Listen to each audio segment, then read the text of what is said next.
Taking live looks all around the Puget Sound area on this KOMO weather-worn day. Wildfire smoke is once again lowering our air quality across the state. This has become an all too familiar scene in the summertime. Good evening, I'm Molly Shen. And I'm Preston Phillips. An air quality alert is in effect for parts of the region and is prompting health concerns for millions of people.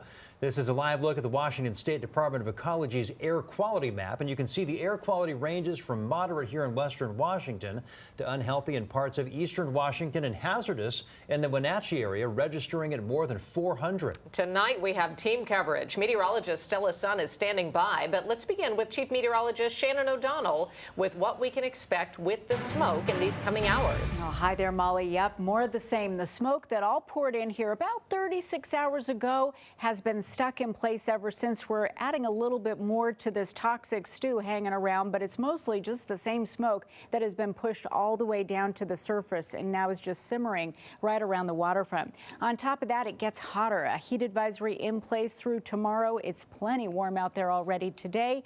We really need the onshore flow to come back in and chip away at both the heat and the haze, but that doesn't happen until Friday at the earliest. Right now, Indianola, you can see all of the smoke at sea level around Port Madison, and then much worse around Lake Wenatchee, where you can barely see a thing across the lake. In fact, the lake is right there, but it has disappeared in that very thick and toxic smoke. As we mentioned, we do have some hazardous air quality downwind of the Little Giant fire there coming into the Wenatchee Valley, and over a dozen fires contributing to all of that smoke in eastern Washington.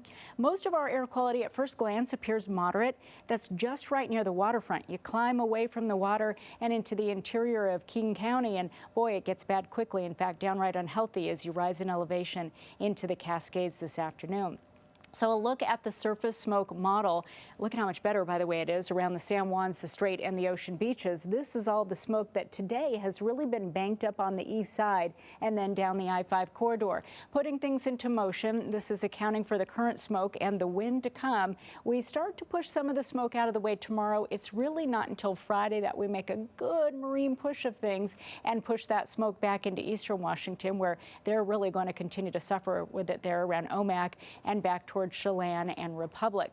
An air quality alert remains in place on the western side of the Cascades through Thursday, including all the way out even to Grays Harbor County, because the smoke has moved in that direction as well. And on top of that, that high pressure bearing down on us, giving us an extension of the heat advisory through Thursday. Temperatures in the 80s and the 90s. So it's really uncomfortable out there with the smoke and the heat in concert together. We, again, have a bit of a marine push by Friday. Will that continue to give us more comfortable conditions into the weekend? That forecast in just a couple of minutes. All right, Shannon, thank you. Wildfire smoke is dangerous for everyone. That's the message from air quality and health experts who are urging Washingtonians to take precautions. KOMO meteorologist Stella Sun joins us live from Seattle, where these hazy conditions linger. Stella. Yeah, anytime there's a sunny day in western Washington, especially during the summer months, people go outside. But lately, since we've been seeing this wildfire smoke, I've been seeing a lot of people who aren't going outside, and this is what others I've been speaking with today say they've been noticing too. Now, an air quality epidemiologist I spoke with says this is exactly what people should do. When it's warm in western Washington, there's no AC, so you kind of have to go outside and go to the lake, cool down, but when it's smoky, it kind of sucks. Smoky skies sucking away the desire for some to go outdoors. Enough smoke to make people want to eat indoors instead of outdoors at our work. Air quality epidemiologists say this is exactly what people should do. When it's both hot and smoky, that does definitely put additional stress on our bodies. Heat makes our hearts work harder, and if folks are also exposed to smoke, this can put a lot of additional stress on our lungs and our hearts. These impacts are even worse for those with underlying health conditions, the elderly, and for kids. For kids in particular, they are at higher risk of poorer health outcomes from smoke. Because they actually breathe in more smoke for their body weight compared to adults. For areas east of the Cascades, very poor conditions over in central and eastern Washington, very impaired air quality for quite some time. These are consistently hazardous air quality conditions. As air quality improves in western Washington, many are thinking of those who have to deal with the wildfire impacts long term. I used to live in Spokane. Okay. So it's devastating from what I've seen. I wish them the best. all the luck in the world. I mean, it's just one of those challenges of life that you have to get through. Now, recent data from the Department of Health shows that emergency department visits have increased and have gone up in central and eastern Washington due to that wildfire smoke. Department of Health tells me that this data lags a couple of days, so it's unclear right now whether western Washington will see an increase in ER-related visits due to smoke inhalation as well as asthma-related illnesses. We're live here in Seattle. Stella Sun, KOMO News. Washington state law offers protections for people who work outside. As of last year, state law mandates that employers monitor air quality and implement a written response plan that includes training employees and providing protective gear like N95 masks when the air hits certain unsafe thresholds. And that applies to all workplaces, including those with agricultural activity. And that brings us to our KOMO Pulse poll this evening. You can scan the QR code there on your screen to participate. We're asking, do you think the state does enough to protect workers from unhealthy air or excessive heat? And you can see 48% say no, 28% say yes, 24% say each case is different. Again, if you'd like to weigh in, just scan the QR code there on your screen. That'll take you directly to the story on KOMOnews.com. Developing tonight, we're getting an update on the devastation from the wildfires in Spokane. Officials today saying at least 846 structures have been destroyed, but there is some slight progress being made. Fire officials today told us they have been able to successfully start the containment lines around all three fires.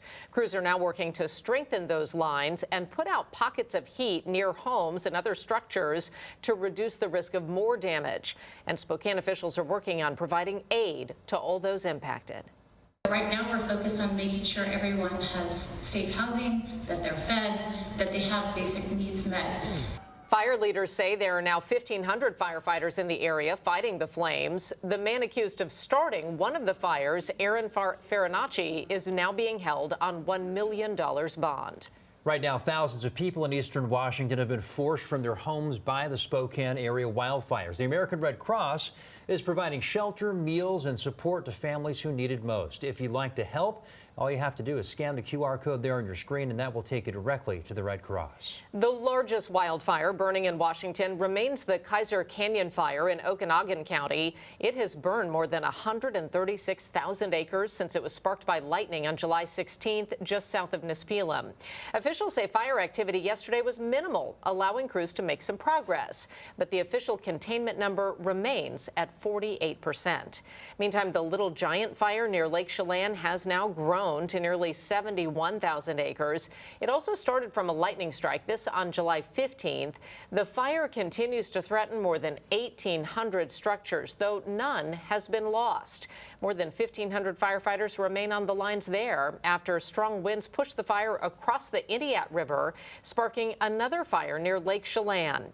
The Little Giant fire remains 0% contained. Stay ahead of the wildfires on KOMOnews.com. Scan the QR code for a live air quality monitor, the latest wildfire details, road closures and evacuations, plus a photo gallery from the fire lines and communities impacted.